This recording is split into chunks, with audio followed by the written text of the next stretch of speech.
कि वे इस अवसर पर 2 शब्द कहें। मैम।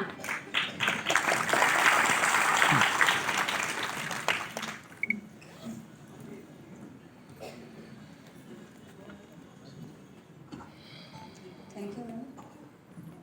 मंच पे आसीन हमारे सभी सम्मानित अधिकारीगण, सामने बैठे हुए हमारे एनटीपीसी परिवार से आए हुए सभी लोग, और जैसा कि मैम ने बताया कि यहाँ पे कई प्रधान भी आए हैं, कई माताएं आई हैं, ये बच्चे हैं, मीडिया से आए हैं, आप सभी को मेरा नमस्कार। यद्यपि मेरा विभाग ही इसी से जुड़ा हुआ है, तो ये जो बच्चे मैंने देखे तो मैंने सबसे पहले यही पूछा कि ये कौन से मतलब स्कूल से हैं, कहाँ से हैं। और ईमानदारी से बताऊं तो आज मैं एनटीपीसी से बहुत उम्मीद करके आई थी, और मेरी मतलब यहाँ पे मैं आपसे मांगने ही कुछ आई थी। तो जितना एनटीपीसी के बारे में हमने सुना था, आज उससे कहीं ज़्यादा पाया है। और एनटीपीसी के बारे में हम लोग किताबों में बहुत पढ़ते थे, मेरे ख्याल में एग्जाम में सबसे पहले यही आता था, एनटीपीसी दादरी और कहाँ पर है, ये सब ऑप्शन में बहुत हुआ करते थे। तो आज उसको सामने से पास से देखने का मौका मिला। सर ने बताया कितने बड़े एरिया में ये फैला हुआ है। और एनटीपीसी जैसे हम देख रहे हैं कि ये पहले हम लोग पढ़ते थे जैसे कितने महारत्न और नवरत्न होते थे, तो सर बताया जैसे ये तो महारत्नों में शामिल हो चुका है, और अब इसका कंपटीशन इसके खुद से है, क्योंकि हम वो लेवल अचीव कर चुके हैं जहाँ पर अब ये फाइट हमें दूसरों से नहीं करनी है, और ये आप ही लोगों से संभव है, आप ही इसकी नींव है। और जब से ये 75 से बना हुआ है, तब से आप लोगों ने इसे सींचे आगे बढ़ाया है। तो मेरी ये शुभकामनाएं हैं, और उम्मीद करती हूँ, ईश्वर से प्रार्थना करती हूँ कि एनटीपीसी इतना आगे जाए कि विश्व में इसका नंबर 1 पे नाम हो।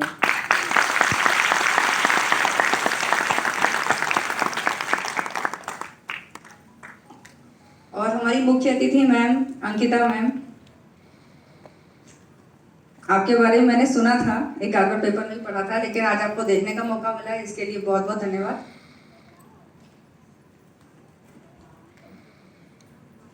और ये जो आप अभी एक कार्यक्रम के बारे में बता रहे थे जिसमें आप बच्चों को फ्री एजुकेशन है ऐसे CSR फंड के तहत करवाएंगे, सर ये बहुत अभिनव पहल है, प्रयास है, और ये लड़कियों के लिए बहुत बड़ा मोटिवेशन रहेगा, क्योंकि ग्रामीण क्षेत्र की जो बच्चियां हैं वो छूट इसीलिए पढ़ाई में छूट जाती हैं क्योंकि उनको स्कूलिंग नहीं मिल पाती है, या उनको गांव से बाहर 8वीं नहीं होती है, 12th नहीं होता है। तो ये जिस तरह का आप लोग सहयोग कर रहे हैं वो बहुत ही सराहनीय प्रयास है, और आपके लिए मैं इसके लिए मैं बहुत बहुत बधाई दूंगी, धन्यवाद दूंगी इस कार्यक्रम मुझे बुलाने के लिए। Thank you sir. Sharma ma'am, IPS additional TCP Noida से अनुरोध करूंगी कि वे अपने वक्तव्य से हम सबका मार्गदर्शन करें।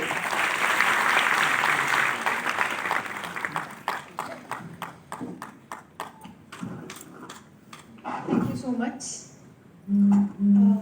सबसे पहले मैं आप सबसे क्षमा मांगती हूँ कि मुझे आने में थोड़ी सी देरी हो गई, जिसकी वजह से आप सभी को काफ़ी इंतज़ार करना पड़ा, तो मैं उसके लिए आप सभी की क्षमा प्रार्थी हूँ। उसके बाद सबसे पहले मैं बधाई देना चाहूँगी एनटीपीसी के सभी कर्मचारियों और अधिकारी गणों को जो भी यहाँ पर मौजूद हैं, कि उन्होंने कितना अच्छा ऑर्गेनाइजेशन और इतना अच्छा इंस्टीट्यूशनल सेटअप यहाँ पे बना के रखा है, जो कि मैं भी यहाँ 1.5 साल से करीब तैनात हूँ गौतम बुद्ध नगर जनपद में, लेकिन मुझे भी आज पहली बार देखने का मौका मिला। नोएडा कह के हम वो पूरा बस दिल्ली मॉडल के बारे में ही बात करते रहते हैं, जो असली डेवलपमेंट है, जो कोर लेवल पे डेवलपमेंट है, जिसकी वजह से हम नेशनल डेवलपमेंट में भी कंट्रीब्यूट कर रहे हैं, वो आज मुझे देखने का मौका मिला। उसके लिए आपने मुझे इनवाइट किया, उसके लिए मैं आपको धन्यवाद करना चाहती हूँ। और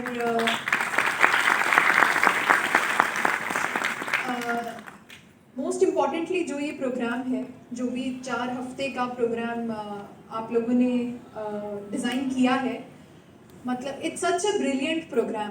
सबसे पहले तो गर्मी की छुट्टी आती है तो बच्चे ऐसे परेशान करने लगते हैं कि यहाँ घूमने जाना है, वहाँ जाना है, नानी के घर जाना है, दादी के घर जाना है।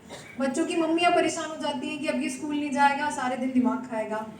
तो दोनों के लिए अच्छा हो गया कि सबको अपनी एनर्जी कहीं कंस्ट्रक्टिवली डाइवर्ट करने का मौका मिला, और एनटीपीसी ने कितना अच्छा एक स्कीम तैयार की है, जिससे कि बच्चों की एक तरह से समर कैंप टाइप हो जाएगा, बच्चे आपस में बॉन्ड कर पाएंगे, अच्छी अच्छी चीज़ें सीख पाएंगे, ऐसे ऐसे छोटे छोटे समर कैंप्स या जो भी इस तरह के ट्रेनिंग कैंप्स होते हैं, उससे कई बार बच्चे बहुत सारी चीज़ें में अपनी रुचि पहचान लेते हैं।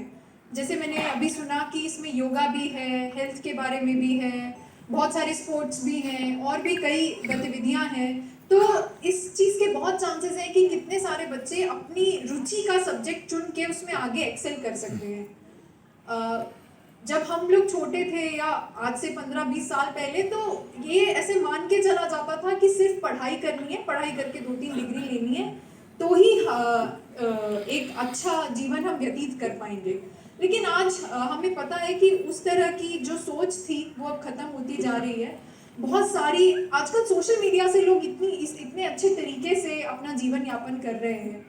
तो मैं फिर बच्चों को भी और उनके माता पिता को भी ये कहना चाहूँगी कि इस कैंप से या इसके बाद भी जो भी आपके बच्चे अपने जीवन में जिस भी विषय में रुचि दिखाते हैं और कोशिश करते हैं कि वो उसी रुचि में अपनी आगे की पढ़ाई या अपने आगे का कौशल को डेवलप करें, तो आप प्लीज़ उन्हें एनकरेज करिएगा। और मैं इन सभी बच्चों के माता पिताओं को भी बधाई देना चाहूँगी कि आपने 1 महीने के लिए अपने, मैं देख रही हूँ ज़्यादातर बच्चे 10 या 12 साल से ज़्यादा के तो कोई भी बच्चे मुझे नहीं लग रहे हैं। मैं जब छोटी थी मेरे पेरेंट्स तो मुझे ऐसे नहीं छोड़ते थे कहीं भी। मेरे पेरेंट्स तो बहुत प्रोटेक्टिव थे और यही एक बहुत बड़ा रीज़न है कि मैंने ये एग्ज़ाम लिखा और ये एग्ज़ाम निकाला, क्योंकि मुझे ऐसा लगता था कि मेरे माता पिता की मेरे लिए चिंता नहीं तो कभी ख़त्म ही नहीं होगी, क्योंकि वो इतना प्रोटेक्टिव थे। वो ऐसे लगते थे कि भाई हमारी बच्ची है। मेरे भाई के लिए उतना नहीं थे और उन्होंने मुझे एम्पावर्ड भी बहुत रखा। ऐसा नहीं है कि मुझे पढ़ाया नहीं, सब कुछ किया, लेकिन वो इतने ज़्यादा प्रोटेक्टिव थे और वो सबसे बड़ा रीज़न था मेरे लाइफ में ये एग्ज़ाम लिखने का और इस एग्ज़ाम को क्लियर करने का, कि मुझे बस अपने माँ बाप को ये प्रूफ करके दिखाना था कि मैं सेल्फ सफिशिएंट हूँ, मैं इंडिपेंडेंट हूँ और मुझे किसी के प्रोटेक्शन की ज़रूरत नहीं है। तो मैं आप सभी को इस चीज़ के लिए बधाई देना चाहूँगी कि आप अभी से इस चीज़ के लिए तैयार हैं। आप अपने बच्चों को, भले एनटीपीसी काफ़ी सेफ है, मुझे 100% कॉन्फिडेंस है कि किसी को भी कोई यहाँ दिक्कत नहीं आएगी, लेकिन फिर भी अपने 10 साल के बच्चे को 1 महीने के लिए दूर भेजना एक अच्छा स्टेप है और आप सब ने ये स्टेप लिया, आप सब इसके लिए अग्री हुए। और मैं फिर ये अनुरोध करूँगी कि आप आगे आने वाले जीवन में भी अपने बच्चों के भविष्य के लिए, उनकी पढ़ाई के लिए, उनके आगे के डेवलपमेंट के लिए इसी तरह के स्ट्रॉन्ग स्टेप्स लेते रहें और अपने बच्चों को जितना हो सके खुले आसमान में उड़ने दें। उनको किसी भी तरह से समाज, जो भी बाहर हो रहा है, कोई भी, अगर आपको कुछ भी दिक्कत होती है, मैं फिर आपसे एक पुलिस अधिकारी की तरह ही अनुरोध करूंगी कि आपको किसी भी तरह की अपने बच्चे के लिए कहीं भी दिक्कत होती है तो आप प्लीज़ हमें आके बताएं। लेकिन किसी भी वजह से उनकी उड़ान को रोकने की कोशिश ना आज, ना कल, ना 10 साल बाद, ना 20 साल बाद कभी उन्हें रोकने की कोशिश ना करें। यही मेरे बस आखिरी अनुरोध आप सभी से है। धन्यवाद। Thank you ma'am for your words of encouragement. और मैं उम्मीद करती हूँ कि आज जो हमारे समक्ष 120 बालिकाएं बैठी हैं, कभी फ्यूचर में हम इनमें से ही किसी को एज अ चीफ गेस्ट बुलाएं। ये भी कोई इंजीनियर, कोई डीसीपी, कोई एसपी बनकर हमारे हिस्से डालें। धन्यवाद। अब मैं मंच पर उपस्थित सभी गणमान्य अतिथियों से निवेदन करती हूँ कि वे हमारे कल्चर प्रोग्राम के लिए नीचे सभागार में अपना स्थान ग्रहण करें।